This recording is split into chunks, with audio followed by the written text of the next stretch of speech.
Section 2. It was night. The moon, veiled by dark clouds, cast but an uncertain light on the cracks of lava that hemmed in the solfatara. My head covered with the linen veil, holding in my hands the golden bough, I advanced without fear toward the spot where I had been ordered to pass the night. I was groping over hot sand which I felt give way under my every step.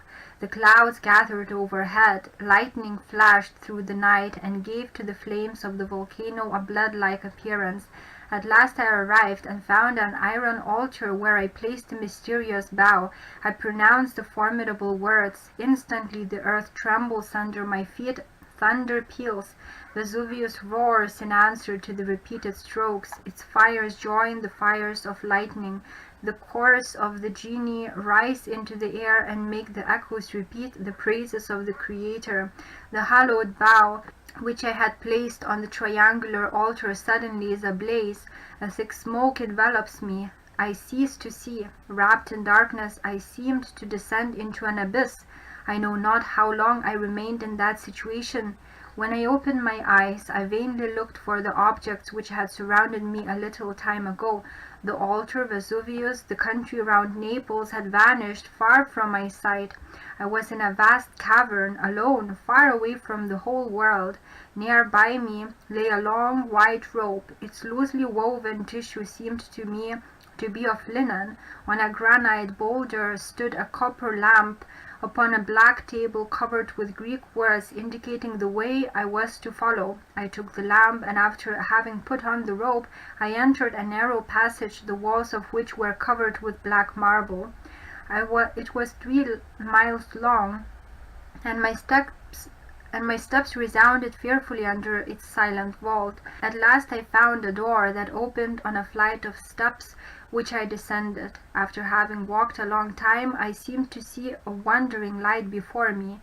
I hid my lamp and fixed my eyes on the object which I beheld. It dissipated, vanishing like a shadow.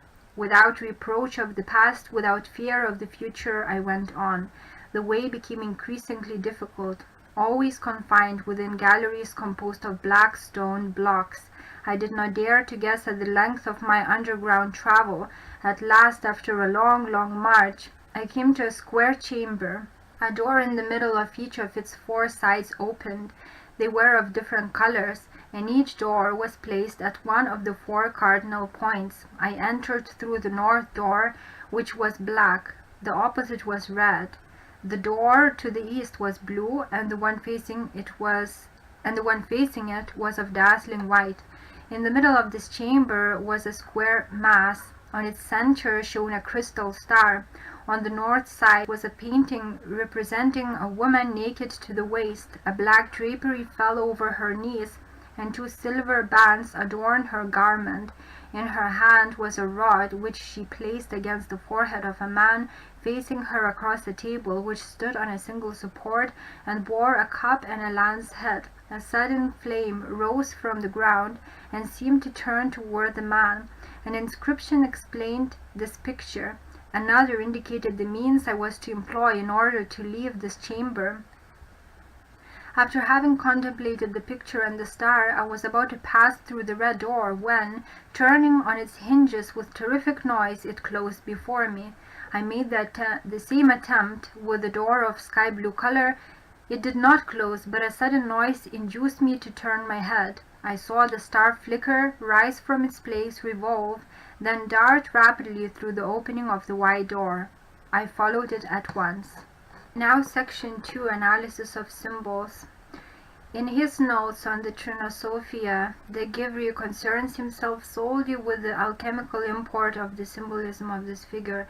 He says of the second plate that it represents a man gazing into a prophetic cup forming a magic mirror. The conjoined signs of the sun and the moon are seen against the pedestal of the table. At the top of the figure, a superposition of differently colored rectangles indicates the phases of the work, and the double sign of the lingam in a circle emblematically recalls the hermetic male and female.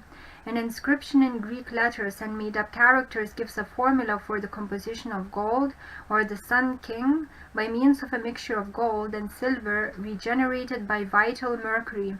Linked to the blue rectangle giving this formula is a lowered red rectangle inscribed with a rule for the furnace fire in Hebrew characters.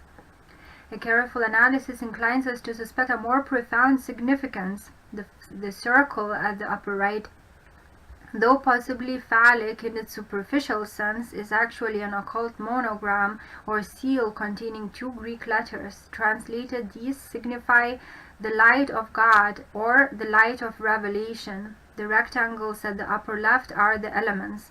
The arrangement is oriental. The lower four are crowned by the fifth, the quintessence, the mysterious ether of the sages. The inscription in the upper panel describes the quickening of the soul seed by the warmth of the eastern quarter, Aries. There is also reference to the breath which moves in the vessel or upon the waters. The number 62 appears, accompanied by the admonition to open the heavenly gate, clairvoyance, with the aid of the vessel or cup. Does the cup ark contain the water of Lethe, by partaking of which souls descending into generation lose all memory of their heavenly origin? Or does it contain the water of Mnemosyne, which flows at the gateway of wisdom, and of which the adepts drink, the water of remembrance, by which the soul remembers its substance and origin? The female figure is Isis in her role of initiatrix. She is nature, and her black skirt is the corporeal world by which part of her body is concealed. The naked man is the neophyte. Unclothed he came into the world, and unclothed he must be born again. Bereft of all adornment, stripped of all insignia of rank and power, he may bring to the temple nothing that he has, only that which he is. The table upheld by the sun and moon, and at the base of which burns the everlasting fire, is the world. The objects lying upon it or held by Isis are the three of the suit symbols which appear upon tarot cards. The whole design, in fact, is not dissimilar to that of Major Tarot Trump, which is called La Bateleur, the juggler. The cup is the symbol of water, the spearhead of fire, and the wand of air. Fire, air, and water are the symbols of the great magical agent. Their names in Hebrew are Hamach, Ruach, and Majim, and by the Kabbalah, the first Majim, no, this is Mayim, water is Mayim. And by the Kabbalah, the first letter of each of these words, Ch, Hebrew Ch, Resh, and Mem, Het, Resh, and Mem, constitute Hiram, known to Freemasons as Hiram. This is the invisible essence, which is the father of the four elements and designates itself Hiram, Talat, Mechasot. Hiram, the universal agent, one in essence, three in aspect, in which is hidden the wisdom of the whole world. The Hebrew characters in the panel above the head of Isis are translated, "On account of distress they shall cling to the bestower," which means that those, the wise, who have become wearied with worldliness shall turn to wisdom, the bestower of all good things. Now, analysis of the text. So this one was about the picture shown, and now the text analysis follows. The account of the initiatory ritual now begins. The disciple has waited the appointed time in the dark material universe, which is the womb of the mysteries. The process of philosophical birth proceeds according to the ancient and immutable law. The neophyte, veiled and bearing the golden bough, the mistletoe, advances toward the iron altar. The choice of Vesuvius as the scene for the initiation is exceedingly appropriate. The vent of the volcano leads downward into the subterranean strata of the earth, where dwell the subterranean deities who must first be propitiated. The volcano is also the symbol of the alchemical furnace. The veil signifies that the neophyte has reached the state of the mystic, one who perceives through a veil, or in the Christian mysteries as through a glass darkly. Pliny refers to the mistletoe as the all-healer. It was presumably the golden bough given to Aeneas as a passport to the infernal regions. Sir James Frazer thus comments upon the initiatory ceremony as set forth by Virgil. If the mistletoe as a yellow withered bough in the sad autumn woods was conceived to contain the seed of fire, what better companion could a forlorn wanderer in the nether shades take with him than a bough that would be a lamp to his feet as well as a rod and staff to his hands? Armed with it, he might boldly confront the dreadful spectres that would cross his path on his adventurous journey. Hence, when Aeneas, emerging from the forest, comes to the banks of Styx, winding slow with sluggish stream through the infernal marsh, and the surly ferryman refuses him passage in his boat, he has but to draw the golden bough from his bosom and hold it up, and straightway the blusterer quails at the sight of and meekly receives the hero into his crazy bark, which sinks deep into the water under the unusual weight of the living man. Mistletoe is a parasite, and as such symbolizes the heavenly man within the mortal body. The soul grows from the body and in it, but is not of it. For as the tree takes its nourishment from the earth, even so the body receives its sustenance from material sources. But the mistletoe derives its vitality not from the dark loam, but from the tree and the air. The mistletoe is said to be luminous in the darkness, and has been called the wise man's torch. Its luminosity is the light of the internal organs, the aura of the brain. He who bears the branch announces his fitness to receive the initiation. The neophyte lays the branch upon the iron altar. He gives himself to the law, assuming the responsibilities of spiritual progress. The sacred word is spoken, the hallowed bough bursts into flame, the sacrifice is accepted, the earth opens, down through the royal arches as into a great abyss passes the candidate, the mists clear, revealing a vast cavern, the dark mother from which all things must come, similar in significance to Porphyry's cave of the nymphs. The long white robe is the seamless garment of the Nazarene woven from the endless thread of experience.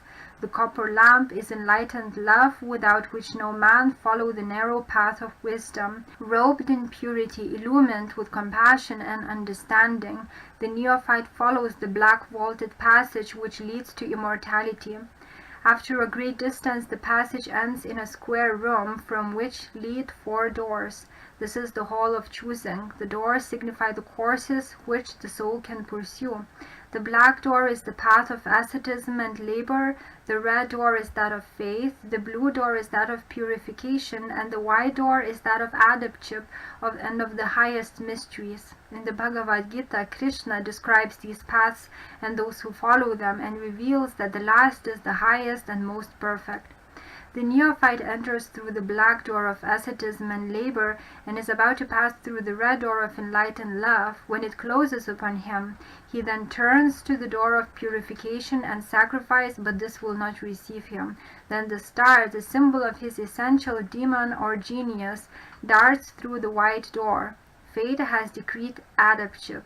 The neophyte follows his star.